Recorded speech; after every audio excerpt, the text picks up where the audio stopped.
Olá pessoal, nós estamos aqui em mais um programa, Missão Desenvolvimento. Agora estamos num programa ainda de comemorações, né?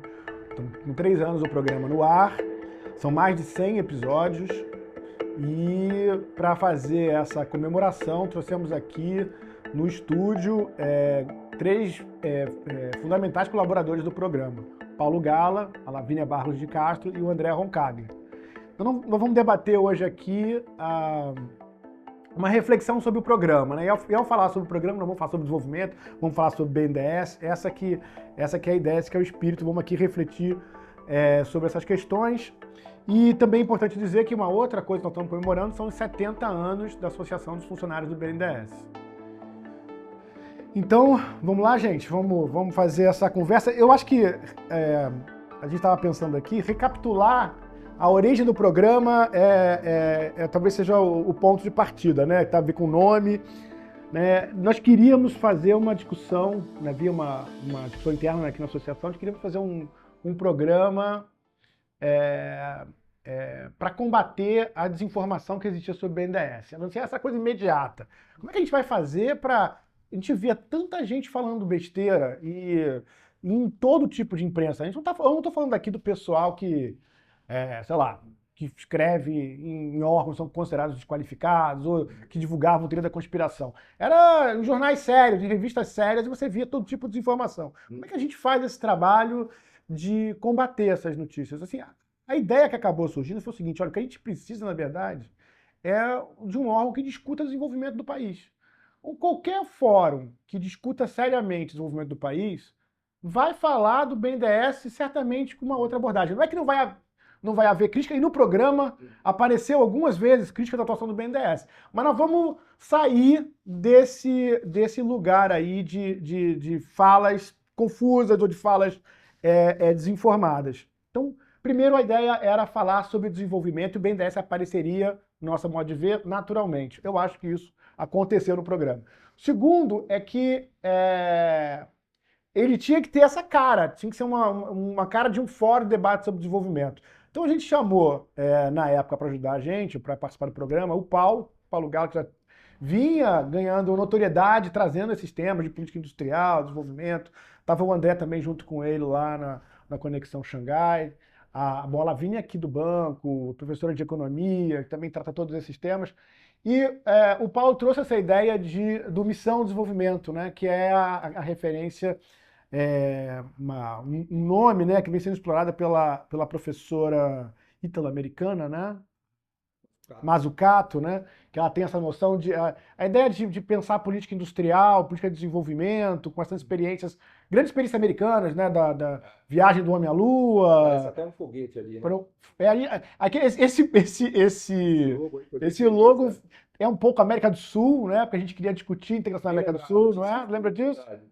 E a ideia de desenvolvimento. Então, essa foi o ponto de partida. Como eu acho que o termo missão, pelo menos foi seu, Paulo, acho que você é o melhor para... Eu acho que você aqui é o campeão de participação do programa, né? Nesses 6 episódios. Eu acho que eu começo com você. O que você lembra aí do início do programa? Tem uma fala que você sempre diz, que você, apesar de você acompanhar muito a discussão de política industrial, tem muita coisa, novidade que você aprendeu durante o programa sobre o que o BNDES fazia dentro dessas iniciativas. Não, legal, Arthur. Acho que eu vou começar contando a história de como começou esse programa, né? Porque eu me lembro como se fosse hoje, quando o Arthur me ligou, me convidando para ajudar a participar desse projeto. Eu achei uma ideia fantástica, né? Topei na hora, né? Foi um negócio que eu falei assim, poxa, como é que o BNDES não tinha pensado nisso antes? É uma ideia que faz muito sentido, né? E fiquei, obviamente, honrado, lisonjeado com o convite. Topei na hora. E a gente começou a fazer uns debates ali sobre como ia ser o programa, como ia funcionar. Inclusive o próprio desenho do logo, né, tem a ver com essa ideia de América Latina, do foguete, da Mazzucato, né, de missões, né? E chamei o André Roncaglia para nos ajudar, que é um grande conhecedor desse tema, além de ser um grande comunicador. Mas, assim, antes de mais nada, o que eu queria dizer é que, primeiro, incrível que a gente fez 100 programas, né? Olhando para trás, inacreditável que a gente conseguiu fazer 100 podcasts, né? E segundo, uma coisa que eu fico feliz de ver é que a gente meio que virou mainstream. Talvez menos no Brasil, mas no mundo essa discussão de missão de desenvolvimento virou mainstream. Todos os países hoje do mundo fazem isso. Os Estados Unidos está com mais de US$ 1,5 trilhão de programas em missões. A Europa com mais de US$ 1,5 trilhão. em missões, os chineses também, todos asiáticos, né? Então, quando a gente fez lá atrás, há 3 anos atrás, isso daqui era algo até meio visionário, né, Arthur? Eu acho que o mérito é seu, porque você teve essa sacada de fazer o programa, de construir o programa, né, de construir esse fórum de debate, e você só nos deu a oportunidade de dirigir esse carro, mas é um carro fantástico, né? Uma Fórmula 1 que você senta nele e acelera muito, né? Então, para quem tiver a oportunidade de assistir os programas, as conversas são realmente incríveis, né? Muito menos pela apresentação do que pela qualidade dos entrevistados, né? Mas eu abriria falando assim dessa minha alegria de ver que a gente está deixando de ser rogue, né? Está deixando de ser um rebelde, entre aspas, para virar mainstream. Eu acho que o Brasil tem dificuldades ainda de abraçar esse debate. Eu acho que o novo governo abraçou um pouco isso com a coisa da neoindustrialização, né? Acho que foi um grande avanço. Mas olhando para o mundo, né? A gente acompanha muito essa discussão no mundo, eu mesmo fico impressionado como o mundo abraçou essa agenda das missões e aliás, a Mariana Mazzucato teve uma sacada genial, né? Porque ela está pautando a política econômica do governo Biden, dos europeus, dos chineses. Claro que eles estavam fazendo, sempre fizeram isso, né? E continuam fazendo, não por conta da Mazzucato, mas ela foi feliz em formular tudo isso, né? A ideia de missão vem da missão... Racionaliza, né, o que se faz. Organiza, né? Porque no fundo a missão, ela explicita os objetivos públicos de maneira muito clara. Essa é a beleza da missão, né? Ela usa a coisa da missão Apollo, né? Que teve, no início dos 60, teve 5% do orçamento americano para o programa Apollo, que colocou o homem na Lua, né? E ela pegou isso para usar como símbolo de uma missão de mobilização pública. É evidente que hoje a gente tem missões muito mais importantes, de saúde, de educação, né, de redução de pobreza, mas o símbolo ficou aí, né? Então eu paro por aqui nessa primeira intervenção, mas só, né, registrar minha felicidade, né, e te parabenizar, Arthur, porque realmente você teve uma visão além do alcance meio Thundercat, assim, falou, pô, você conseguiu enxergar um negócio, esse né? Também pode ter uma coisa de Thundercat. O símbolo também foi meio... Eu tô achando que tá virando uma mancha de Rorschach, a gente, cada um enxerga o que quer.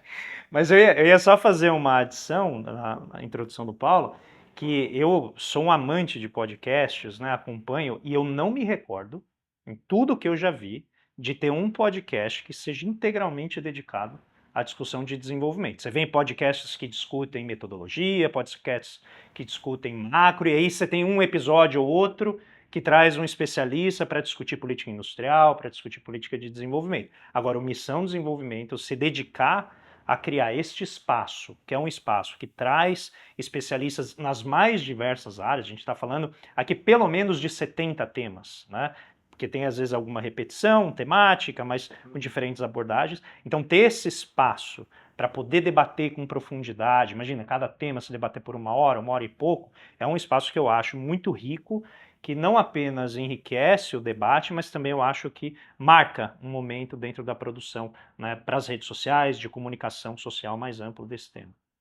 Eu queria fazer um adendo aqui como funcionária do banco, né? Porque o programa surgiu num contexto que estava muito difícil, né? Para muita gente desenvolvimentista do banco que pensava questões no Brasil, que vinha, né, de uma tradição mais assim de pensar questões da heterodoxia, de pensar as grandes questões da missão de desenvolvimento, e de repente eu recebi o telefonema do Arthur, né? E diz, olha, a gente quer juntar essas pessoas aqui do banco que pensam desenvolvimento, que estão desesperadas para voltar a discutir a ideia, né, de como promover o desenvolvimento nacional, né, ter realmente um novo projeto de desenvolvimento, e a gente quer criar, então, esse grupo. Então, chamou uma série de pessoas, né, depois a gente pode mencionar algumas pessoas aqui muito importantes, e criamos um grupo. E aí aparece o Paulo Gala, né? E no início, a gente fica assim, bom, então quais vão ser os grandes programas, como é que vão ser, como é que a gente vai discutir, e começa a fazer os roteiros. O que esse Paulo Gala aí tá fazendo?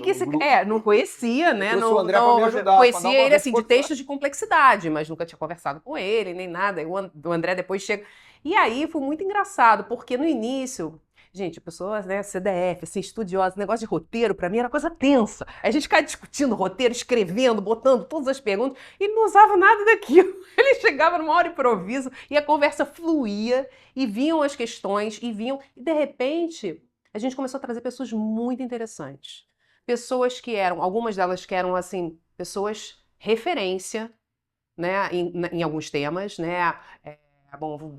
Podia citar milhares, mas só para lembrar por exemplo, desenvolvimento regional, Tânia Bacelar, né? Pessoas que são referências no tema, antigas que de repente tiveram voz de novo no programa, trazendo questões que não estavam sendo discutidas. Né, que eram discussões que estavam de lado, onde o único foco era a questão fiscal, a questão inflacionária, a questão conjuntural, e de repente o longo prazo entrou na mesa de novo. Né? Então os debates eram discutidos e todo mundo dando ideia, o que a gente faz, qual tema e tal, e todo mundo participava, vinha os roteiros, e acho até que você usou alguns roteiros, eu estava brincando com você. Lógico que usou.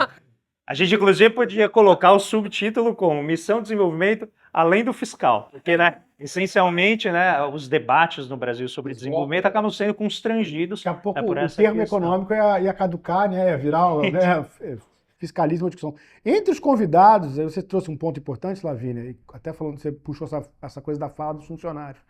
Mas eu lembrei num programa que eu gravei com o presidente, que quando a gente lançou o programa, tinha um outro desafio aqui, que a política de porta-vozes estava se apertando aqui, está ficando mais fechada. Então, você só podia falar sobre o BNDES, o presidente do conselho, e o programa trouxe os funcionários do BNDES para participar, para falar, alguns aposentados, para falar sobre o BNDES. Assim, não foi para frente. Eu só sei a correlação. Eu não conheço os mecanismos da causalidade, mas eu não duvido que tenha tido um efeito. Porque os empregados abraçaram e passaram a falar, e você ia ter que enfrentar um fato, se você mandasse calar. E, assim, é um desperdício de recurso público não deixar os funcionários do banco participarem do debate público, né? Então, assim, acho que a convicção vem da gente acreditar. Eu diria que eles teriam obrigação de participar do Não é? Devia externo, como pagador de impostos, eu gostaria que eles participassem. Tem um recorte específico que o banco, né, traz, que é uma coisa que não é acadêmica, né, mas não é só o conhecimento, sei lá, do consultor. Você está numa posição de refletir sobre os setores econômicos. Acho que isso aqui é o cerne do conhecimento do BNDES. Agora, eu queria levar a discussão. Só um parênteses, assim, quando entrou o André, foi muito legal porque ele tem assim uma tradição já de história do pensamento econômico, o Paulo também tem, mas o André, né, também atua muito nesse... Ele é meu professor desse tema. Pois é, ele é uma referência pra gente, né? E trouxe também questões, então ele começou a puxar por isso e começou também a puxar por coisas de economia brasileira mais históricas. Então o Paulo vinha com a abordagem de complexidade, dos grandes temas tecnológicos, né, e ele complementava, então acho que foi ficando mais rico. E a gente passou a envolver também alguns outros âncoras, né, eu entrei, a Ana Costa, que é superintendente do banco também atualmente, também entraram outros âncoras também, eventualmente, né, o Pedro Quaresma, o Thiago. Então foi legal porque foi puxando pessoas, né, e virou um grande grupo, né, de discussão. Exatamente. E dentro disso, né, acho que um segundo tema aqui, e aí tá ligado com você, Paulo, é a questão da... A gente, inclusive, estou lembrando aqui que a gente tinha feito um seminário com você, foi até no Clube de Engenharia. Sim, quando eu lancei meu livro, Já Complexidade foi a Econômica. associação que fez, você sabe disso. Foi 2017. Ela lançando seu livro sobre complexidade, me lembro, né? Claro, foi E fantástico. o livro de complexidade, esse livro sobre complexidade, ajudou muito a colocar você como uma referência nesse debate, né? Acho que vale a pena você falar um pouquinho sobre isso, a gente fazer essa ponte, né? Porque você não teve nessa ponte de entrevistado, né? De você falar um pouco sobre essa coisa da complexidade. Eu entendo que funciona como uma ferramenta, quase uma estatística descritiva para analisar o desenvolvimento econômico, né? Uma coisa numa trajetória um pouco diferente dos métodos que os economistas costumam usar, que é uma estatística ou de uma econometria. Eu acho que a gente tem que falar disso. O ponto da complexidade. Bom, na verdade foi a complexidade que me trouxe até o BNDES, então acho que faz sentido a gente falar disso, porque eu vim tradicionalmente de macroeconomia, né? Eu estudo, minha origem de trabalho, mestrado, doutorado foi macro, eu sempre fui um macroeconomista, mas preocupado em explicar desenvolvimento econômico, né? E eu fui descobrindo ao longo do tempo que não dá para explicar desenvolvimento econômico só com macroeconomia. Os macroeconomistas, que todos eles que me perdoem, mas eles não vão conseguir explicar desenvolvimento econômico sem olhar a tal da estrutura produtiva. A estrutura produtiva é a chave, né, do entendimento do desenvolvimento econômico, e por isso que a gente vem parar no BNDES. Mas eu cheguei por essa via num caminho meio torto até, porque eu fui parar na complexidade, que são técnicas de medidas, na verdade, uma maneira de você medir estrutura produtiva, de medir sofisticação produtiva.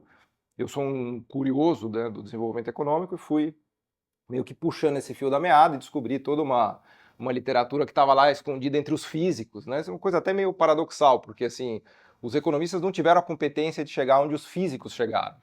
Os físicos fizeram o trabalho dos economistas. Ainda bem, né? Porque os físicos eles deram meio que de bandeja para os economistas e falaram, pessoal, não sei se vocês repararam, mas dá para fazer coisa muito melhor estudando a estrutura produtiva do que vocês estão fazendo. Então a complexidade veio pela mão dos físicos e agora eu já diria que até meio mainstream. Existe uma literatura gigantesca de complexidade e sofisticação produtiva que traz uma ideia muito simples. Ela diz o seguinte, que é rico o país que tem uma estrutura produtiva mais sofisticada. No fundo é isso. Os países muito ricos investem muito em tecnologia, tem muita inovação, tem muita patente, tem muita marca, tem muita empresa relevante, por isso eles diversificada. são muito diversificados, não produzem só commodities, só petróleo, soja, minério de ferro, produzem tecnologia, chips, enfim, por aí vai, né?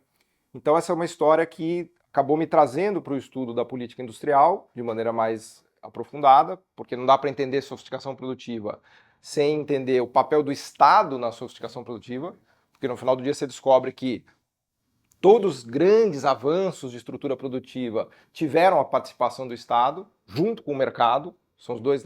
O Danny Roderick ele tem uma metáfora boa, ele fala que é igual uma limonada. Se você colocar limão demais, fica ruim a limonada. Se você colocar só água, fica aguada. Então, uma boa limonada, que é a relação entre Estado e mercado ótima, tem ali uma proporção correta, né? Então, foi por esse caminho que eu cheguei na política industrial e por esse caminho que eu cheguei no BNDES também, que eu me aproximei do BNDES, enfim, topei fazer o programa e começamos nesses trabalhos, né? Não, e só um ponto da complexidade, Paulo, se me permitir, é que ela é um referencial teórico muito mais flexível, porque não parte de premissas como concorrência perfeita, não exige, né, que você tenha ali a empresa que seja pequenininha, como aquela vendinha da esquina, que é a visão que as pessoas geralmente têm do capitalismo quando elas leem a riqueza das nações, né, que seriam os pequenos produtores independentes. Então você permite uma análise que eu acho muito mais realista, em que você tem na concorrência imperfeita, formação de grandes monopólios, o conceito que a gente adora, que é o de topocracia, né, que você tem uma tendência a criar hierarquias dentro do sistema econômico baseado nas economias de escala, concentração de poder econômico baseado, por exemplo, em tecnologia, patentes, que permite, né, uma identificação mais clara dos processos, mais realista e também mais flexível. Aliás, até, desculpa já tumultuando, mas vou pegar um exemplo bem prático disso que a gente está falando. Google, Amazon, Apple e agora a Nvidia, que, né, são essas empresas magníficas, né? Elas são um belo exemplo disso, de empresas que são altamente concentradoras. A Europa agora está movendo uma ação gigante contra, por exemplo, Google e essas big techs, né, com medo da concentração que eles têm de mercado. E você não conta a história dessas empresas sem o papel do Estado. Então você não conta a história da Apple sem tudo que foi feito lá no Vale do Silício, o dia que o Steve Jobs foi lá na Xerox. Aí ele viu aquela interface gráfica que, na verdade, tinha vindo do desenvolvimento de telas para controle de satélite que o governo americano tinha feito, com a internet que veio da ARPANET, que era do Estado americano, com o GPS que foi da Marinha, que era do Estado americano. Então, tudo isso o Steve Jobs colocou no smartphone que virou a Apple. Mas você não conta a história da Apple sem essa história do Estado americano. Você não conta a história da Tesla sem os subsídios e os financiamentos que o governo americano colocou na mão do Elon Musk, né? Então, esse mundo, que é o mundo da sofisticação produtiva, é um mundo que tem muita concentração e que depende muito de ação do Estado junto com o mercado. Você está dizendo que se você for atrás dessa coisa da diversificação, que faz uma espécie de radiografia da riqueza das nações, né? Você vai encontrar um padrão ali. Isso. Se você persegue esse fio, você vai encontrar o Estado nessas economias. No Brasil eu vou achar o BNDES, na verdade. Eu vou achar o BNDES. Queria fazer uma observação aqui interessante, até tem nas suas aulas de História do Pensamento Econômico, e o Paulo também pega, né? É curioso que o Adam Smith falava da especialização, da importância da especialização para os ganhos de eficiência, o alfinete dividido em 1000 pedacinhos de pedaço. Só que este ganho de eficiência, este ganho de escala, que é da dinâmica do capitalismo, ele leva à concentração.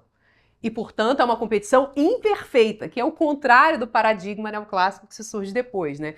Então, quer dizer, se você seguir o que o Adam Smith faz, você conclui que o mundo não será de concorrência perfeita, o mundo será de concorrência imperfeita e gera os ganhos. E o bacana é que a complexidade, sem ter exatamente, ela conversa muito também com a tradição cepalina, né? No sentido em que ela traz, bom, como é que você chega, né, no desenvolvimento econômico? Se você diversificar a sua produção e procurar produzir aqueles bens que nem todo mundo produz, os bens que não ubíquos, né? Então ele justamente vai na essência da complexidade, que conversa com uma teoria estruturalista latino-americana, né, que é tão cara a muitos desenvolvimentistas até hoje pelos insights que promoveu, só que de uma abordagem muito mais moderna, muito mais, digamos assim, cheia de dados, e que você começa a observar correlações, por exemplo, com desigualdade, outras correlações que tornam, então, a teoria muito mais interessante. E só relembrar que o Paulo tem um artigo, né, com 2 coautores, acho que é o Igor e o Guilherme, né, que é A Vingança dos Estruturalistas. O título, né? A Vingança dos Estruturalistas. E, aliás, a gente brinca lá que a complexidade é o Prebisch e o Furtado numa televisão 4K. Eles assistiam na televisão preto e branco. Agora a gente tem uma desagregação. Eu vi uma desagregação esses dias que eu fiquei alucinado, porque a gente consegue olhar agora 50 mil produtos do comércio internacional. Teve um dos pesquisadores até, que é um pesquisador brilhante, que aliás ele está num episódio que a gente entrevistou, que é o Clóvis, trabalha na UNCTAD. Ele fez uma desagregação das pautas de exportação, olhando produtos pelo valor unitário do produto. Ele também é físico, ele veio do ITA, então essas pessoas taradas por dados, né? Então ele pega, por exemplo, camiseta. Então tem camiseta de $10, de $50, de $100, de $500, de $1.000. Então ele desagrega o comércio internacional em 50 mil produtos. Você pode olhar a fotografia do país a partir de 50 mil produtos. Imagina que o Prebisch e o Furtado tinham que fazer isso olhando meia dúzia de produtos, porque era assim, o bem é agrícola, o bem é industrial, é de serviços. Não, agora a gente consegue ver num gradiente de 50 mil produtos desagregados. Então a gente tem, é como se a gente tivesse um telescópio Hubble, ou aquele James, como é que chama esse novo, André? O James Webb? James Webb. Né? Super poderoso para enxergar o comércio internacional, né? Graças aos físicos, né? Agora, essa tem uma coisa que estava na minha cabeça pelo menos, eu posso dizer, que é o seguinte: isso foi sempre assim? Eu acho que teve uma época do Brasil que coincide com a grande arrancada do desenvolvimento, lá nos anos 50, em que, o que eu junto de referências, parece que é um país apaixonado pelo desenvolvimento, apaixonado, deslumbrado com a modernização do Brasil. E, assim, é um negócio que invade, cria todas as áreas, né? Não é uma coisa só na economia. Você vai para a música, você vai para a poesia. Há essa noção de ter uma coisa nova emergindo no Brasil. E assim, há uma outra coisa que junta, né? Ser progressista, o progressismo, né? Tá ligado a isso. Não sei se você concorda com essa tese de que, na verdade, a falta de programas que discutem isso também é revelador do momento que a gente vive no Brasil. Não virou uma coisa assim, não virou uma coisa rara você ver pessoas mesmo progressistas que falam que para elas não quer dizer nada de nacionalismo, não quer dizer nada de desenvolvimento. É como se o conteúdo de progressismo se limitou à luta pela injustiça, né? Que obviamente é super importante, mas essa paixão pela modernização, pela sofisticação do Brasil, foi uma coisa que certamente hoje não está tão presente, mas esse momento existiu. Você concorda com isso? Eu concordo, pegando o Furtado, né, a ideia de que o capitalismo ele prometeu a difusão da sociedade industrial, ou seja, toda a mecanização da produção, um estilo de vida de classe média, que permitiria não apenas você ter uma boa qualidade de vida, mas também um elemento associado ao coletivo, né, o elemento público dos parques, da própria cidade, como uma promoção de bem-estar. Então, se a gente volta nos anos 50 e 60, isso é muito marcante. Existe uma preocupação, não exclusivamente do ponto de vista do consumo, que hoje a gente tem nessa sociedade do consumidor, mas uma visão de uma sociedade que também trabalha, ou seja, a parte da produção, a construção, né, do que o Carlos Lessa chamava, né, das etapas superiores da pirâmide industrial, de você ter ali toda a autossuficiência entendida como estratégico, não autossuficiência total, mas aquilo que você precisaria para ter, né, os motores básicos do crescimento econômico. Eu acho que isso se perdeu. Eu acho que os anos 80 e 90, com a revolução neoliberal, friedmanita, se a gente puder chamar nela Friedman, em que passou-se a ver o Brasil como inserido num contexto internacional em que tudo que a gente precisaria e que a gente não fosse eficiente em produzir chegaria para a gente por meio de importações. Quando a gente adota essa visão mais consumista, se eu puder simplificar aqui para quem está nos acompanhando, eu acho que a gente perde um pouco essa visão de sofisticação produtiva e ela vira quase que um acidente, né? Porque quando a gente analisa os debates dos anos 90, essencialmente, olha, todo aquele programa, né, chamado de 50 anos de bobagens, né, que o Gustavo Franco, né, chamou que eram os anos desenvolvimentistas, isso tudo ficou para trás. Porque agora o que importa é tudo que eu quiser vai ser ofertado pelo comércio internacional. Você é neoburgo, então uma frase dessa, né? Ah, ele tinha vários. Então, eu acho que a gente perdeu, talvez, esse elemento que o Furtado, Inácio Rangel, os grandes pensadores do desenvolvimento traziam para a gente, que é olhar o país como um todo, do ponto de vista cultural. O Furtado era muito, né, cioso de dizer como a cultura tinha ligação com o desenvolvimento, de você enaltecer aquilo que a gente produz. Eu sempre fico vendo como a gente não salienta, enaltece os nossos grandes pensadores, inventores. Eu acho, né, desde Santos Dumont, os literatos, tudo isso está associado, acho que, a essa visão nacionalista, mas sem ser ufanista, sem ser, né, algo isolacionista. E eu acho que a gente perdeu isso. Então, de certa maneira, talvez resgatar esses princípios do desenvolvimento, de trazer a capacidade do Brasil de produzir, de desenvolver tecnologia, de ofertar para o mundo, por exemplo, algo que ninguém imaginaria que a Coreia faria, né? O K-pop, que é um elemento de consumo popular, mas que tem esse soft power importante para mostrar a potência do país. Ou seja, não é só num Samsung ou numa LG que as pessoas veem a potência sul-coreana, também na dimensão cultural. E eu acho que a visão que a gente tenta trazer é uma visão que incorpora esses elementos. Mas eu concordo, eu acho que a gente tem que talvez resgatar o espírito. Eu acho que tem uma coisa para você, Lavínia, nesse negócio, porque eu não sei se você acha o seguinte. Primeiro, no Brasil tem uma coisa específica que é o seguinte.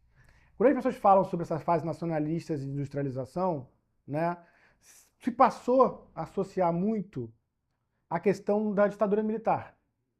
Só que o Brasil... Eu já ouvi várias vezes as pessoas falarem coisas do seguinte tipo, na China é mais fácil fazer desenvolvimento, porque lá tem ditadura, e é mais fácil desenvolver onde você tem esse tipo de... Eu já ouvi esse tipo de... Agora, o Brasil tem uma história de arranque e desenvolvimento num dos períodos raros de democracia. Né? O arranque brasileiro, se a gente pegar os anos 50, Vargas, Juscelino, é o período da retomada. E o Brasil arrancou para o desenvolvimento ali. Só que teve um período importante de desenvolvimento que foi durante a ditadura militar, segundo o PND. Eu não sei se você concorda com essa questão, se isso polui a visão sobre modernidade, essa vinculação de um período de expansão e de modernização do Brasil foi um período de ditadura. E se você... Eu vou pegar um pouco, resumir um pouco o que eu acho que você falou, é o seguinte, é como se hoje... Para você ser moderno, você se moderniza pelo contato com o consumo. Não importa muito bem de onde vai. E naquela época, a necessidade não. Modernizar o Brasil é modernizar o que se faz no Brasil. Produzir, né? Porque consumir é fácil, produzir que é difícil, né? Eu brinco, uma coisa é você jogar o PlayStation, outra coisa é você produzir o PlayStation. Esse é que é o ponto. Bom, eu vou primeiro situar a discussão na economia brasileira, na história, mas depois eu quero fazer uma observação sobre a situação presente. Então, assim, existe realmente uma grande literatura que associa crescimento à ditadura militar, desenvolvimento a regimes autoritários. Essa é uma discussão, né, teórica, relevante. E como você bem disse, né, no Brasil, no JK, a gente cresce 8%. Faz planos extremamente ousados. A gente faz indústria de base, a gente faz máquinas e equipamentos, né? A gente começa um pouco a discutir automóveis, embora o grande salto do automóvel se dê posteriormente no milagre econômico. Então você realmente tem ali um plano extremamente ousado num período democrático. Né? Quando começa a ditadura, eu acho que é interessante até a gente resgatar isso, que a esquerda brasileira fica um pouco com dificuldade de admitir aquele crescimento. Né? A tese da estagnação do Celso Furtado é um pouco isso. Não, isso não vai crescer, porque não distribuiu a renda, vai ter um problema de demanda, então vai parar de crescer. E a Conceição diz, não, além da estagnação vai crescer mais um pouquinho, mas vai parar de novo. E, né, então tem toda a controvérsia, toda a discussão, não, olha, está crescendo, a economia brasileira está indo em marcha forçada, citando sempre os textos mais comuns, né, e a esquerda tinha uma grande dificuldade, diz, não, olha só, o segundo PND tem racionalidade política, não tem racionalidade econômica, dizia o Carlos Lessa. E aí o Castro vai dizer, não, tem racionalidade econômica sim, e tem todo esse embate. Então essa discussão é dura, ela é difícil. E, infelizmente, talvez existam mesmo condicionantes que, infelizmente, numa ditadura, tornem alguns tipos de tomada de decisão. Depende, se você der sorte ou se você der azar, mas se você tiver o ditador errado, também você tá frito. Né? Com certeza, mas é um tema de coisa. Mas eu queria só dizer o seguinte, acho que na modernidade, a gente tem uma outra questão que começa a surgir, que força a gente a discutir desenvolvimento também pensando globalmente. Porque existem os bens públicos globais. O clima é um bem público global. Né? A saúde, ninguém está salvo até todos estarem salvos. Então surgiram na discussão atual do desenvolvimento bens públicos globais que requerem um pensamento e que você precisa de um esforço que vai além do nacional. Mas o nacionalismo, ele deu uma retomada. O que é o Make America Great Again? O que são os movimentos? Então, isso está tendo, as proteções das cadeias de valor. A pandemia deu uma traumatizada em todo mundo e todo mundo voltou um pouco a pensar: poxa, talvez eu tenha que me tornar menos dependente de alguns insumos estratégicos. Talvez eu tenha que desenvolver uma estratégia nacional mais protecionista. Não sei se eu repeti. Não, eu acho que ótimo o seu comentário. E você trouxe a gente, agora talvez para a segunda etapa dessa conversa, né? Que tem que ficar espontânea, mas a gente tem que ir falando dos roteiros, né? Vamos ver se a gente... E eu hoje estou nessa missão, então deixa eu... Um programa só de apresentadores, mas a gente vai discutir roteiro. Vamos discutir os roteiros. E essa coisa no momento atual, né, da gente... Você trouxe a questão do meio ambiente, né? Eu queria, acho que tem talvez dois tópicos que a gente tem que discutir. A gente pode até continuar no meio ambiente agora. Mas eu queria falar um pouco de China, porque eu acho que talvez falar de China e de meio ambiente a gente está enfrentando dois grandes temas da atualidade, né? Se você for ver, quer dizer, a China começa uma arrancada.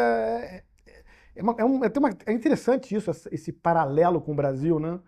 O Brasil vamos dizer, a grande fase, ou a fase heróica, ou a fase impressionante do crescimento do Brasil, ela é longa, ela vai do quê? De 50 a 80. 30 a 80, se você quiser, pessoal que... Então, 30 a 80, mas é em 80, o fato é que é em 80 que o Brasil passa a andar de lado. Não é que aconteceu nada no Brasil, obviamente aconteceu, mas o Brasil passa a andar de lado. O Brasil era aquela... como é que é? Era o país do futuro, né? E que era uma coisa que irritava, porque a gente está falando, quer saber, do presente, também só do futuro. Só que o Brasil entrou numa trajetória de falta de estagnação permanente, ou de, né, voos da galinha permanente, que a gente nem o título de futuro mais a gente tem importador. A ideia de uma economia brasileira dinâmica é uma coisa sujeita a debate. E a China é a partir do final dos anos 70, 78, 79, 80, que começa essa trajetória que todo mundo já cantou, que vai parar, que vai ser interrompida. Faz 30 anos que ela vai entrar em crise. Eu já ouvi essa história. Então, e continua, né? Então tem esse paralelo com o Brasil e China. E a gente, todo mundo tem que falar sobre isso. Todos os países estão se reposicionando em relação à China. E aí o desafio pra gente como é que quais são os caminhos para o Brasil nesse mundo sinocêntrico, em que a China está fazendo todo mundo... Você falou de nacionalismo, estamos lembrando disso. Esse nacionalismo do primeiro mundo e esse corte com o discurso neoliberal é uma reação a ver a China, ano após ano, ali crescendo com intervenção do Estado, com vários bancos de desenvolvimento. Você sabe que esse mundo sinocêntrico foi da autoria do pai da Lavínia, né? Bom, eu tô sob influência aqui. Muito antes de todo mundo dar atenção, ele já estudava, né? Antônio Barros de Castro. Pois é. É perfeita a expressão, né? Acho que eu já incorporei. Então, exatamente isso. Ele foi todos os economistas. A Conceição já falou sobre isso. Ele fez essa reflexão. A gente teve aqui no BNDES, por algum momento, o Coutinho achava que ali na crise de 2008, a China tem um grande papel para o Brasil como, de repente, financiadora.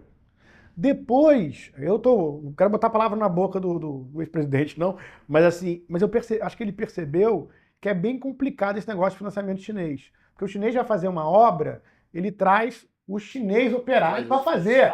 É o pacote completo. Ele vai, máquinas, financia a África e leva a gente, ocupa a terra. É um negócio complicado, né?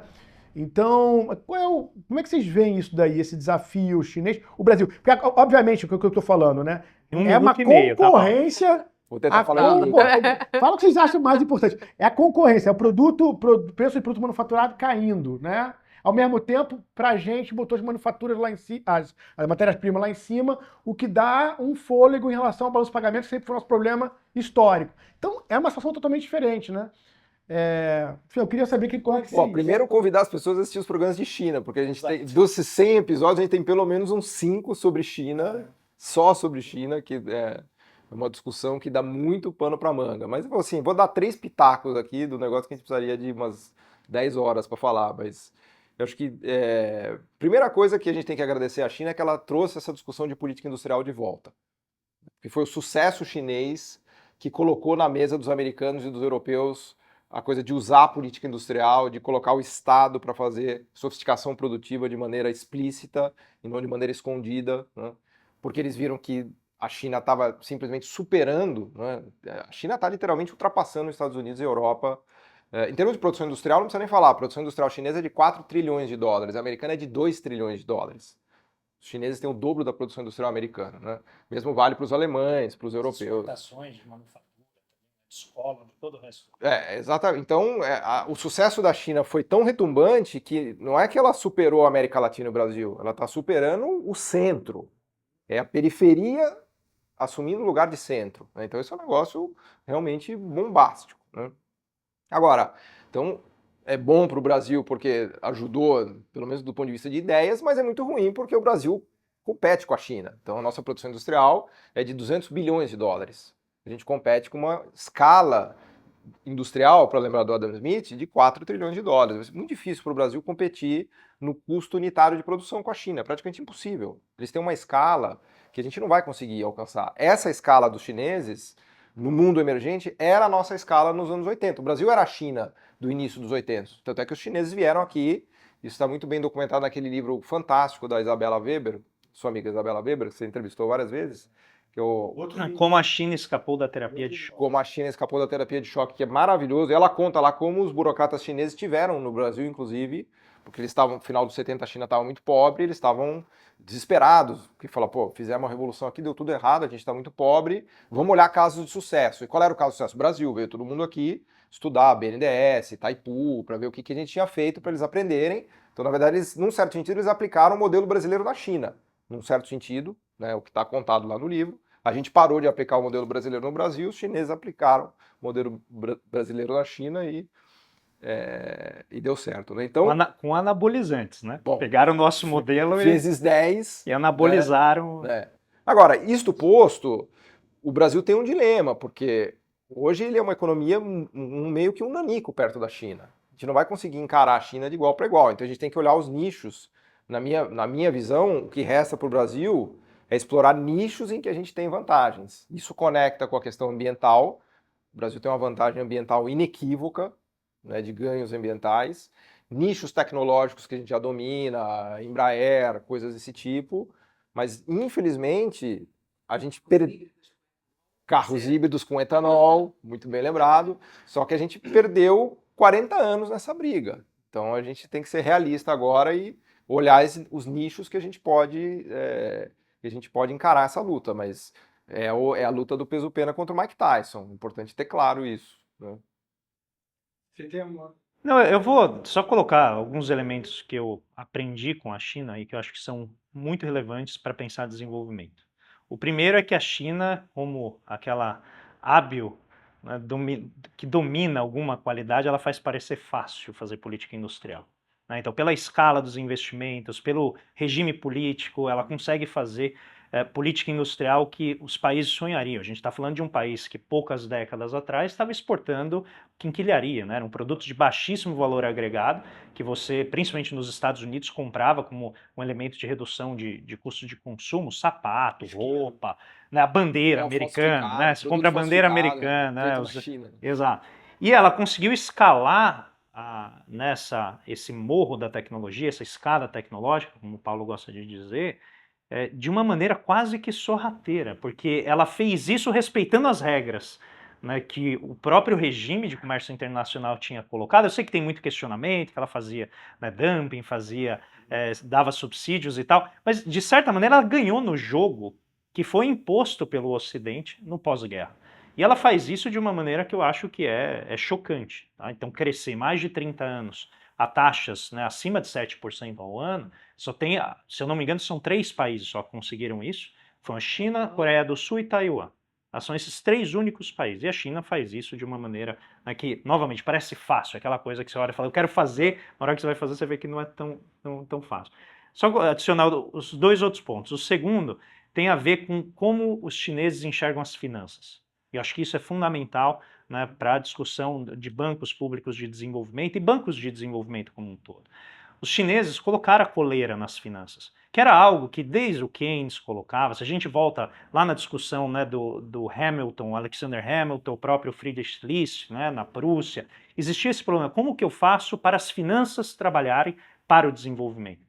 E aí a Mazzucato recentemente, né, reempacotou isso, como ela faz muito bem, com a ideia de finança paciente.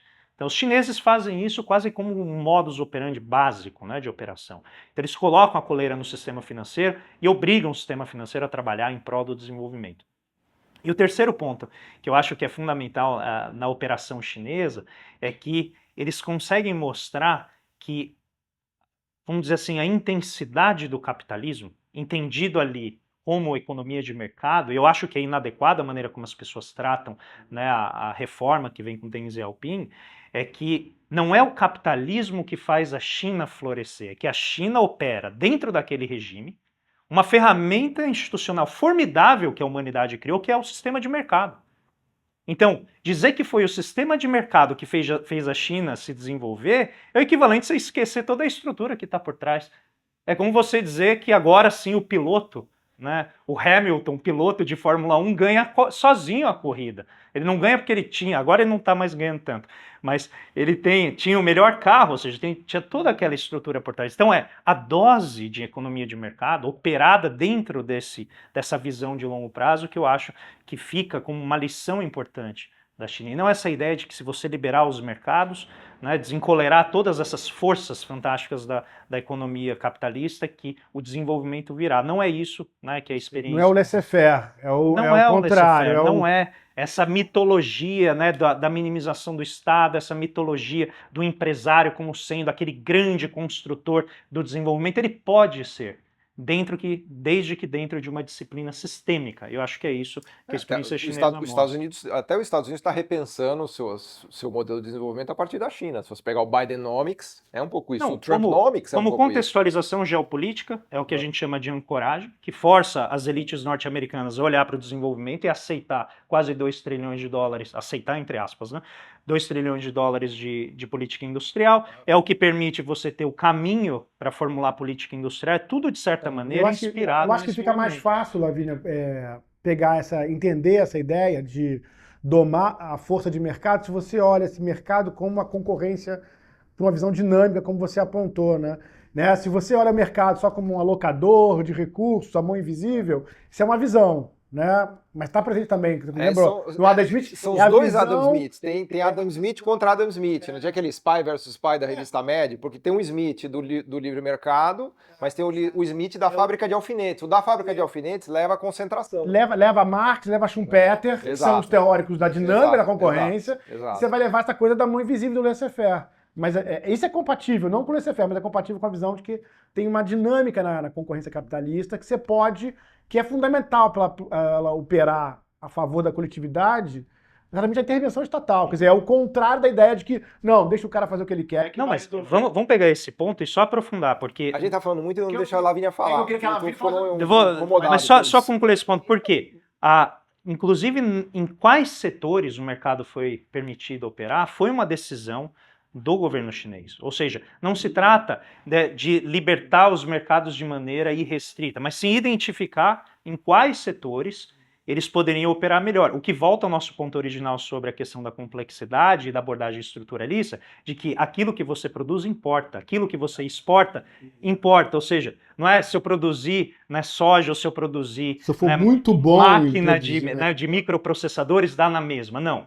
Então, acho que tem várias lições. Aliás, eles já vetaram o setor imobiliário e estão deixando o industrial bombar. Lavínia. Pegando esse gancho do imobiliário, que era justamente o que eu queria falar, a gente botando um chapéu de cenarista agora, porque eu gosto de discutir passado, mas eu também gosto de discutir futuro, né? E eu sou ansiosa assim, né? Fala de passado, futuro, nunca no presente, né? Mas assim, tem essa questão do futuro, que outro dia o Arthur Kreber fez uma discussão ali no SEBRE, que eu achei muito interessante, que ele falou, a China, com essa dinâmica imobiliária, eu não acho, como muita gente está achando, que é o exemplo do Japão, da crise que o Japão entrou. Por quê? Justamente pelo ponto que o André falou. Não tem na China esse intrincamento entre finanças e empresários ligados tão fortemente que torna essa crise uma crise que não sai ali do debt deflation, né, e que tem dificuldade de sair porque é uma crise de dívida, né? Então tem uma capacidade de recuperação maior. Então ele parece mais a economia americana, a crise de 2007, 2008, onde dependendo se o governo entrar pesado e ajudar nessa recuperação, a gente coloca. Então a gente tem aqui uma incerteza crítica. A China agora, diante desta crise, com este tamanho de problema, porque os ativos despencaram 40%, né, gente? Assim, é uma super crise, não vamos brincar, né? Isso ameaça essa nova... Porque lembram que o Japão era... Ontem saiu o dado recente, até para não datar. O setor imobiliário chinês está contraindo 10% ao ano e o setor industrial está expandindo 7% ao ano.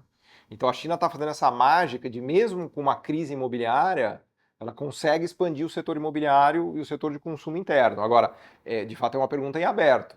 É uma incerteza crítica, né? Isso vai abalar. E ela oferece um contrafactual, porque na crise norte-americana, aqueles que foram salvos foram aqueles que tomaram mais risco de maneira desabrida, de maneira irrestrita.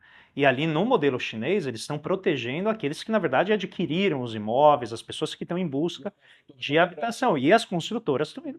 Não, e dentro da indústria de high-techs ainda estão crescendo mais rápido ainda. Então é como se existisse uma China dual ali, né? Mas a gente sabe que crise financeira pode arrastar, né, uma economia. Só não foi pro buraco porque o sistema é público. Se fosse um sistema financeiro privado, como era o americano, teria caído feito um castelo de cartas.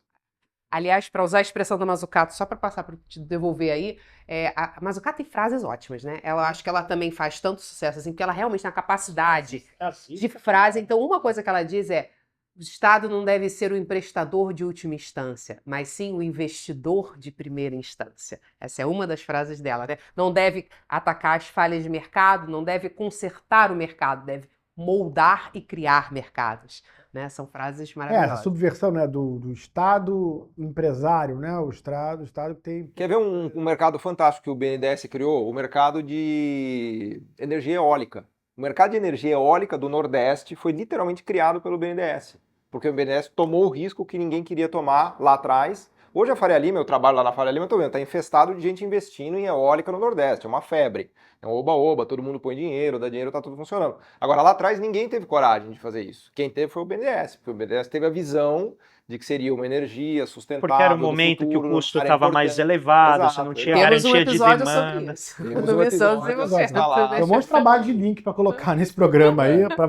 Sem programa. Eu fico pensando assim, como é que essas coisas chegam no Brasil? Porque nós estamos aqui numa disputa ainda muito grande. Foi disseminado muito nesse tempo que tudo isso aconteceu, que a gente está falando aqui. Essas ideias liberais nunca, eu acho, ganharam tanta influência. Assim, pega o nosso Congresso Nacional, as pessoas passaram a realmente formular as coisas. E assim, não tem um consenso de Xangai, né? O que vai e fala, ó, a norma. Consenso de Washington. Não vai ter assim, vai vir um negócio pronto, assim, uma coisa, ó, o mundo inteiro acha isso bom, faça você também. Então, assim, para fazer uma coisa diferente aqui, né, tem que ter uma coisa de ir contra a maré dentro do Brasil. Talvez se você for, sei lá, o Vietnã, que está vizinho à China, vê as coisas e está vendo as coisas acontecendo, talvez isso gere um impulso. Mas eu não sei, parece que a China está muito longe ainda. Parece que o que acontece na China é isso. Porque essas coisas não... O que falta para que a opinião pública abrace, volte para essa preocupação que a gente começou a falar aqui do desenvolvimento da produção brasileira, essa coisa do nacionalismo. E aí eu fico pensando, né, quer dizer, a agenda que está colocada é essa agenda ainda de que o Estado é um problema, tem que privatizar, tem que desregulamentar. Isso não entregou nada. Assim, qual foi o legado? Depois de 30 anos, a gente viu o que esse negócio entregou. Talvez uma inflação que está sempre controlada e toda hora parece que pode escapar. Eu acho que é a única coisa. E aí estou trazendo para o Brasil, vou dar mais elementos para vocês comentarem qualquer uma dessas coisas. Mas às vezes, assim, às vezes eu vejo uma dificuldade do atual governo, que não é um governo que nutre ilusões, né? Não nem propagandeia elas, essas ilusões liberais, mas também, às vezes, nos meus momentos mais céticos, me parece ser um governo que também não tem muito peito para subverter isso, né? Então, assim, lá em 2003, 2004, ele pegou o legado da política do tripé, né, FHC. do FHC, do Armínio, que era um negócio que tinha acabado de ser criado ali, não estava... e foi o governo do PT que consagrou, transformou esse negócio numa coisa definitiva, né? O tripé da política macroeconômica, o campo flexível, né, a meta monetária e o superávit fiscal.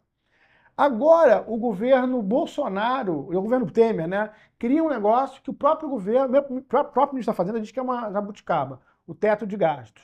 E aí a primeira grande tarefa do governo é fazer um novo teto de gastos, um novo nome, mais flexível. Mas aí, assim, o que eu temo é o seguinte, você acaba transformando, consolidando essas reformas, transformando elas em tabu.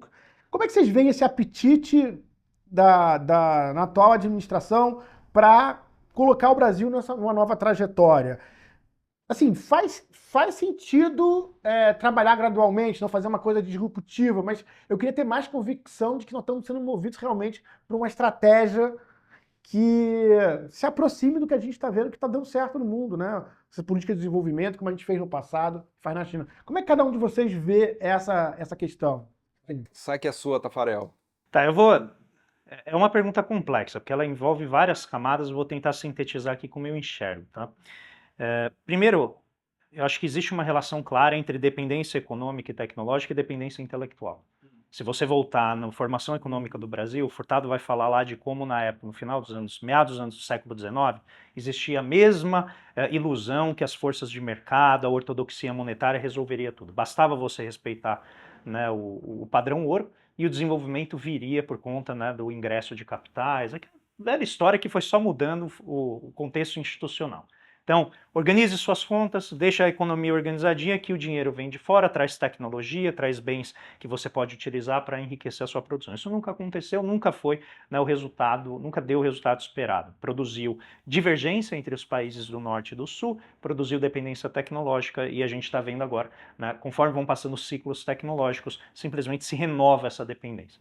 Então, eu acho que esse é um ponto fundamental. Por quê? Se as nossas elites econômicas trabalhando aqui com esse conceito mais genérico, tem uma dificuldade de incorporar as janelas de oportunidade e trabalhar com o Estado e com as forças empresariais para fazer essa atualização tecnológica, você pode esquecer, o povo não vai fazer. O povo não entende disso, não existe, o povo está trabalhando ali dentro do contexto capitalista de conflito distributivo, tentando sobreviver. Isso é um papel das elites. Elites produzem, né, tecnologia, elites inovam e assim por diante.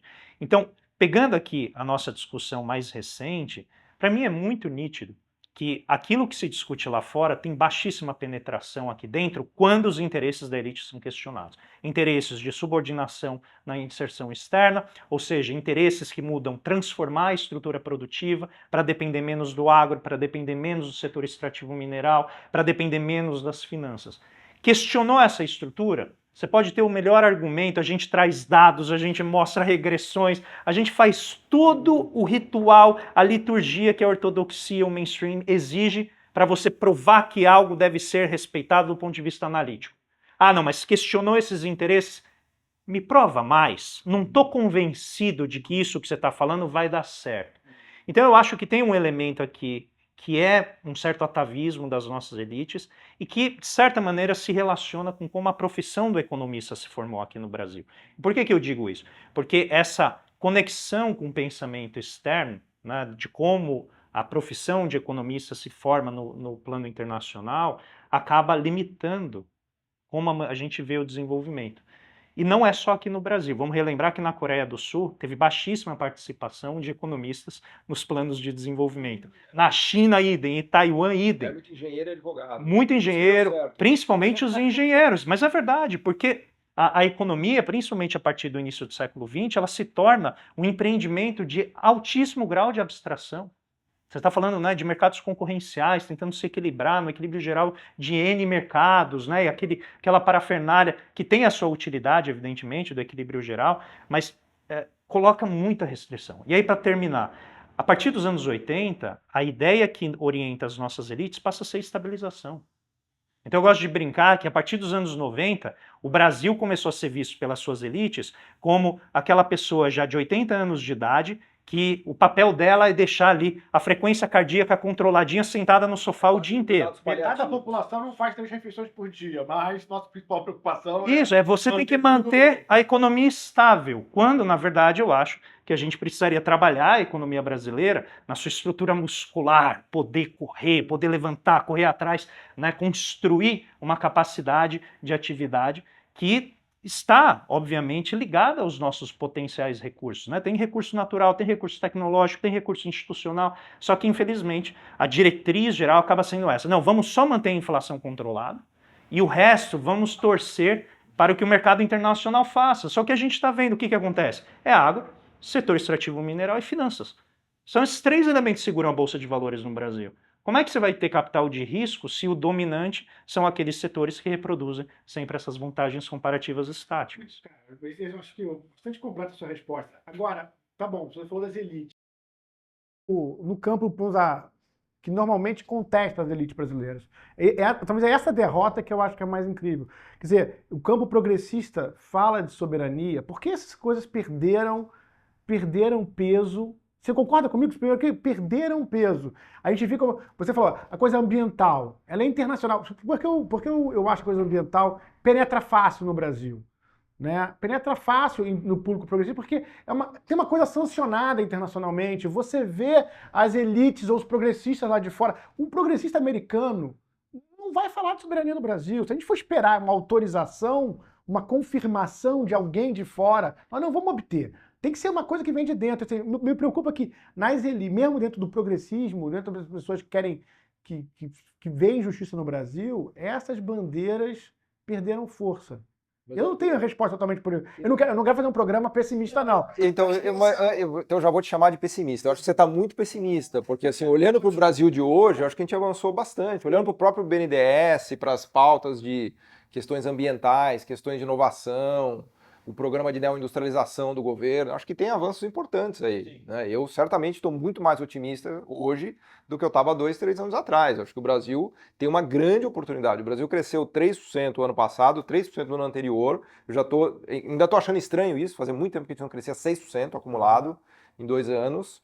Né? A gente está com um setor externo robusto, a gente está com oportunidades de investimentos, né? Questão ambiental, questões tecnológicas, por exemplo, a questão da Embraer, né? Eu estou muito otimista com a Embraer, porque agora a Boeing não está conseguindo fazer avião direito, o Airbus também está sobredemandada, existe um espaço para a Embraer crescer de maneira impressionante.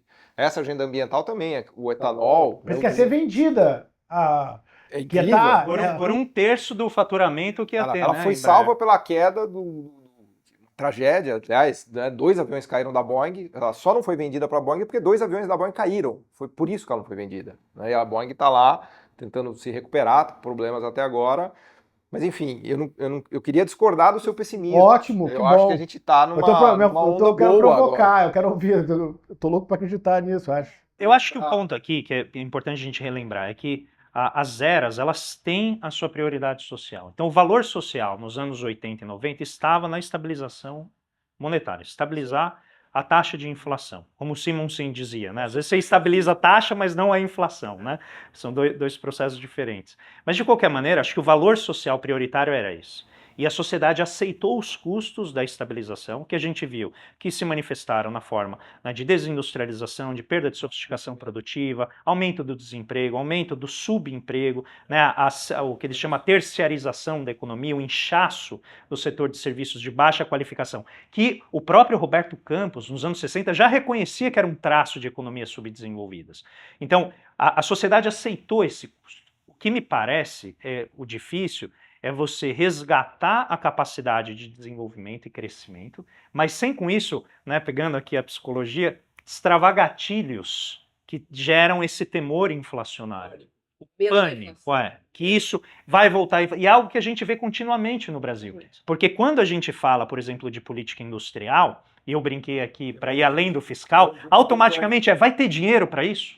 E aí eu lembro do Larry Summers, no início da pandemia, pegando ali o plano Biden nos seus primeiros momentos, e ele fala assim, não, essa parte do plano, que é a eletrificação da matriz produtiva, da frota, isso aqui vai reduzir a inflação. Isso aqui é anti-inflacionário. A parte problemática na visão dele era o dinheiro para as famílias, né? Aqueles cheques de alto valor para as famílias para sustentá-las durante a pandemia. A preocupação dele era essa. Mas a preocupação com a política industrial, ele falou, isso aí não tem. Larry Summers, a gente não está falando alguém suspeito de heterodoxia qualquer. Ao despeito de a gente ter desmontado o esquema de desindexação de forma grande no plano real, a economia brasileira segue indexada. A gente tem, quando esquenta, tem uma coisa que realmente tem uma pressão inflacionária. Só que não seria dramática, provavelmente é uma mudança de preço relativo. Não seria um processo... Mas o medo está aí. Mas pegando esse teu ponto, que eu acho super importante. E é um valor social para os mais pobres, sobretudo. Não, eu acho que para todo mundo, né? Porque a desorganização que a economia brasileira atingiu em termos de sistema de preços foi profunda. O que eu acho que é importante a gente salientar, e aí questionando também o pessimismo do Arthur, é que esse arranjo político social que a gente tem hoje, ele não permite muita demonstração de ousadia, no sentido, olha, nós vamos fazer um plano e eu vou seguir a trajetória da China, 50 anos em 5, vou seguir o que os Estados Unidos estão fazendo. Eu lembro de um paper que saiu no blog do FMI, se eu não me engano, o autor era o Irwin, em que ele diz assim, olha, os países desenvolvidos estão fazendo amplos planos de política industrial, mas os países em desenvolvimento não devem fazer por conta das suas restrições fiscais. Os Estados Unidos estão perdendo, eles estão, né, renivelando todo o sistema monetário internacional por conta do tamanho da dívida deles, para poder fazer isso, para deslocar a renda entre os setores mais conservadores, aliados a muita energia, né, poluente, os hidrocarbonetos, para migrar essa força econômica para os novos setores. E olha o processo inflacionário que isso envolve, a dificuldade que eles têm. Aqui no Brasil, se você falar que você vai fazer algo assim, automaticamente, né, todos os editoriais de jornal vão dizer, não tem como, a inflação vai disparar, é o penhasco fiscal. É só você ler os editoriais, já estão falando. Exato. E aí eu queria só colocar, porque isso que eu acho que o atual governo, inclusive o BNDES, vem fazendo o quê? Trabalhando, contornando esses medos, criando mecanismos institucionais que são...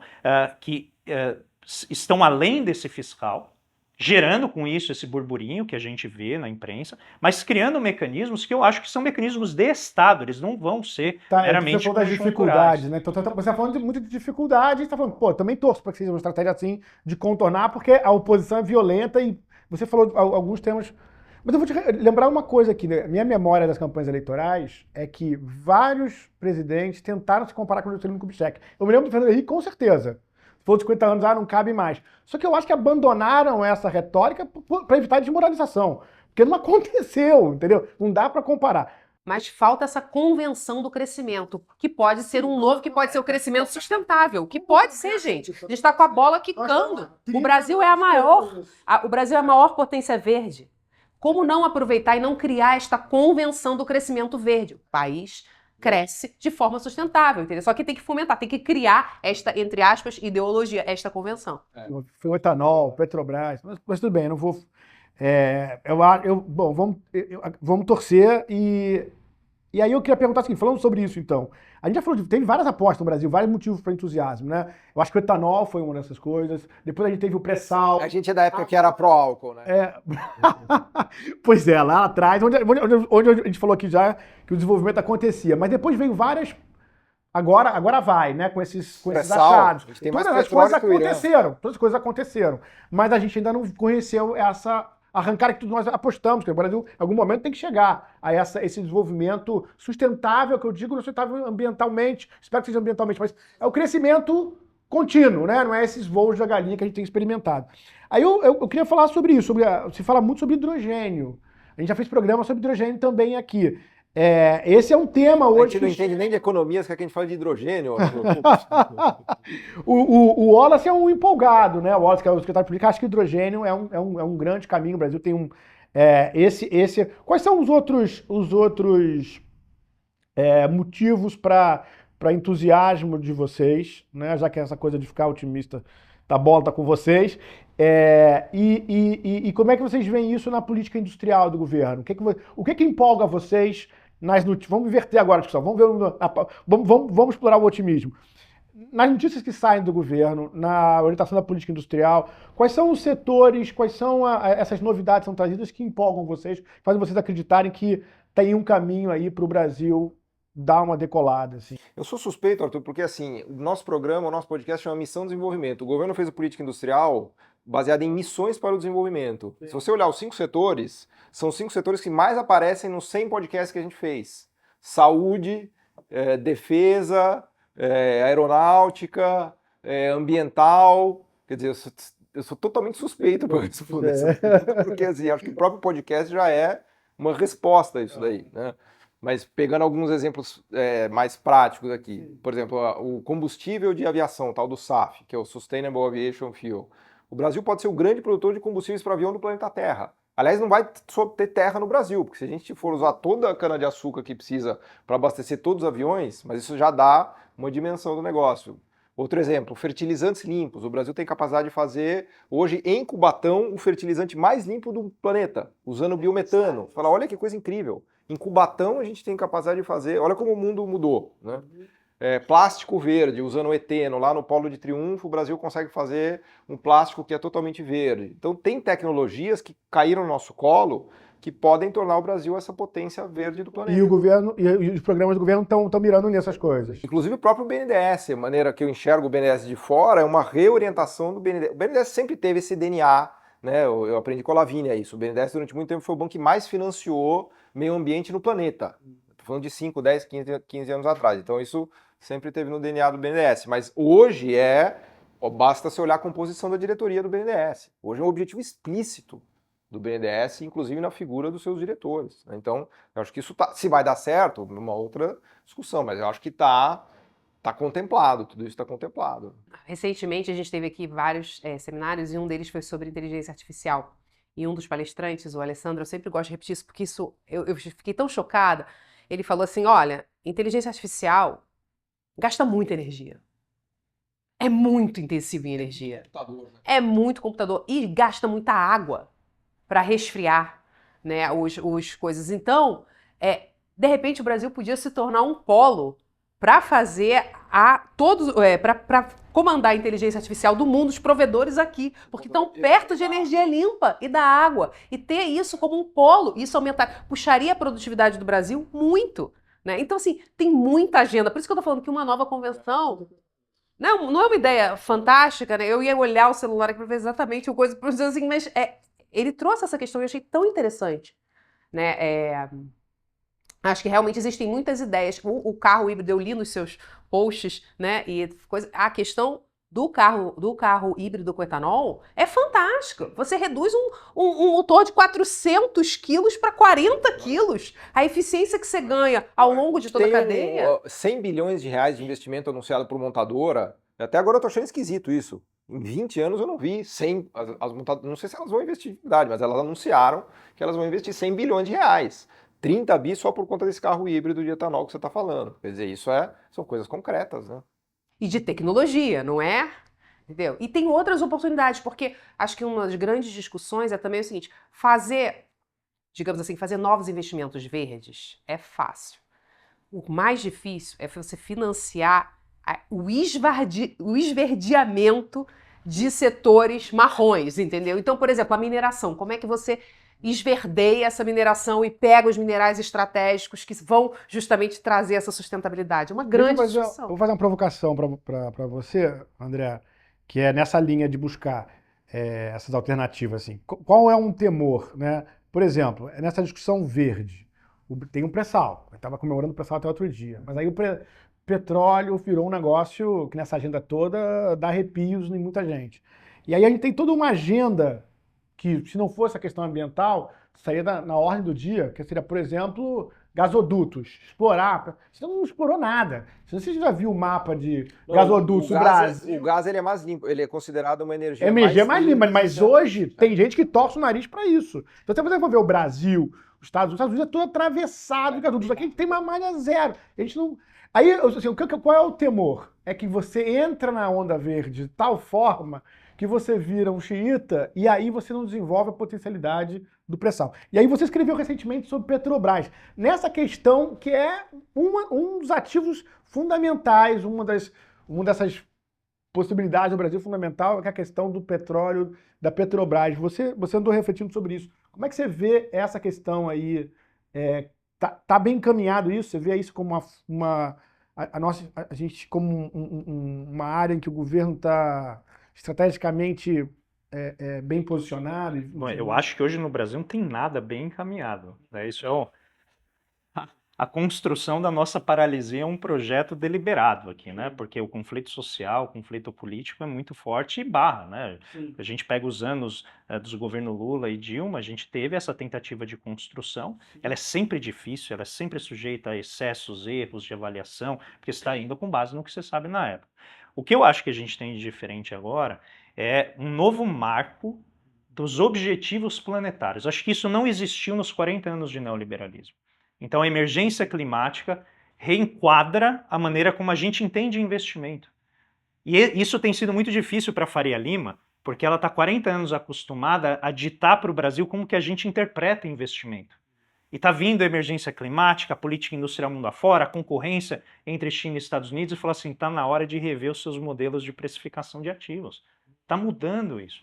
Só que essa mudança da emergência climática, ela tira peso dos investimentos que são mais adaptados ao setor privado. E ela começa a dar uma saliência maior a investimentos de bens públicos globais, como a Lavínia mencionou há pouco. E o que significa essa que o Steve Case, que era o presidente da American Online, né, que foi uma das que acabou indo nessa mudança tecnológica, o que ele define? Essa é a terceira onda dos investimentos. A primeira foi a produção dos microprocessadores, né, os semicondutores, lá nos anos 70. A segunda foi a internet, colocar as pessoas na internet, que são essas grandes corporações que a gente está vendo hoje, né, que tem Apple, Amazon e tal. Só que a terceira onda é conectar a internet a tudo. Então a gente está falando, por isso o exemplo da inteligência artificial é muito interessante. A gente está falando de um complexo tecnológico que abre muitas possibilidades em inúmeros níveis de complexidade. Por que isso é importante? Porque a gente não precisa produzir a máquina de litografia que a Holanda produz. A gente pode produzir algo que está adaptado, por exemplo, às nossas necessidades de digitalização local. Desde produzir, né, o chip do boi até trabalhar o rastreamento de determinadas cadeias produtivas da agroindústria. A gente pode trabalhar, por exemplo, rastreamento de zoonoses, rastreamento toda a parte do setor de saúde, em que a gente tem já um capital intelectual formado aqui, institucional inclusive. Então eu acho que tem muitas possibilidades que se abrem. Só que a dificuldade é a gente entender que essa terceira onda ela é altamente regulada. Ela precisa, você está falando de infraestruturas, ferrovias, você está falando, né, de instruir, por exemplo, a distribuição de trabalhadores pelo território. Você precisa de Estado, você vai precisar, e não apenas do ponto de vista de controlar a atuação do setor privado, mas direcioná-lo, né, aquela definição de você formatar mercados.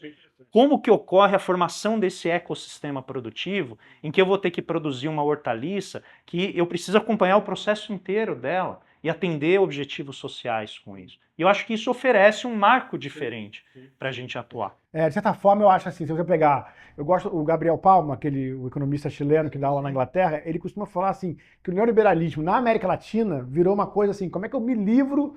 É como se as elites falassem assim, ou o Estado, né? Como é que eu me livro de ter que resolver algum problema? Então eu passo para um outro cara, né? Eu privatizo, porque eu tô no seguinte, ó, isso não é mais problema meu. Terceiriza o abacaxi. Né? Se um país pudesse não enfrentar essas questões. Então, que é uma forma de ver, né? O liberalismo não necessariamente levaria para esse lugar. O que você está dizendo olha, a tecnologia está obrigando, né, essa necessidade de envolvimento estatal. Você não pode, você não tem para quem terceirizar isso, você tem que enfrentar. Porque o problema é o seguinte, quem é que coleta os dados entre si? São as big techs, que são privadas. Então elas se tornam potencialmente mais fortes e mais potentes do que o Estado. Então todas as questões de segurança, e eu estou falando aqui de segurança alimentar, de segurança nacional, de segurança cibernética, fica nas mãos... E segurança ambiental fica nas mãos do setor privado, nunca foi assim. Essas questões eram nacionais, eram de governo. Você mudou o eixo. Então, essa questão da discussão da regulação é fundamental. A quantidade de riscos sociais que você tem em questão agora, né, é dramático. Só para complementar a questão da Petrobras, eu sei que a gente já estourou o tempo bastante, mas eu acho que a Petrobras ela é o exemplo de como uma empresa estatal, de como o Estado pode trabalhar com as rendas de monopólio. Então, a minha defesa é que a Petrobras, por ter esse capital, por ter essa experiência institucional, por ser a maior empresa do Brasil, ela está equipada para pegar essas rendas de monopólio, que traduzem-se, né, em questões ambientais, questões estratégicas de recursos minerais, e alocar esse recurso para a construção de um setor que o setor privado sozinho não faria. Então não se trata, por isso volta o elemento institucional além do fiscal. A Petrobras está readquirindo a função que as estatais tinham lá nos anos 50 e 60 de manejar esse excedente produtivo que pode ser resultado, por exemplo, de rendas de monopólio. Por que eu tenho que pegar uma renda de monopólio que implica transferência de recursos naturais estratégicos e colocar isso na mão do fundo de investimento estrangeiro na forma de dividendos distribuídos?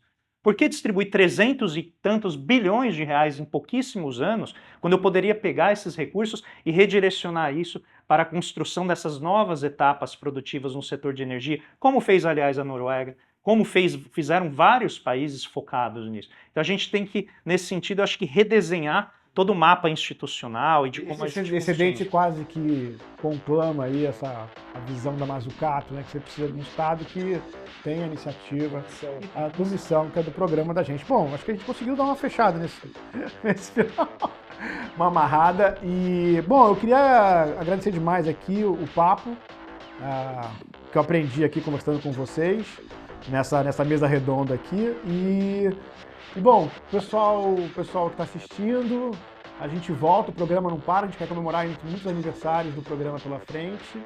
E mandem sugestões nos comentários, que temas vocês querem ver discutidos. E é isso aí. O podcast Missão Desenvolvimento é uma realização da AFB-NDS, Associação de Funcionários do BNDES, e vai ao ar semanalmente em todas as plataformas digitais. O programa tem direção de Felipe Peçanha, produção de Tatiana Gurgel e edição de Pedro Rocha. Para saber mais, acesse nosso site www.missãodesenvolvimento.com. Você também pode assistir a outros episódios já gravados nos canais do Missão Desenvolvimento e da AFB-NDS nas redes sociais. Até a próxima!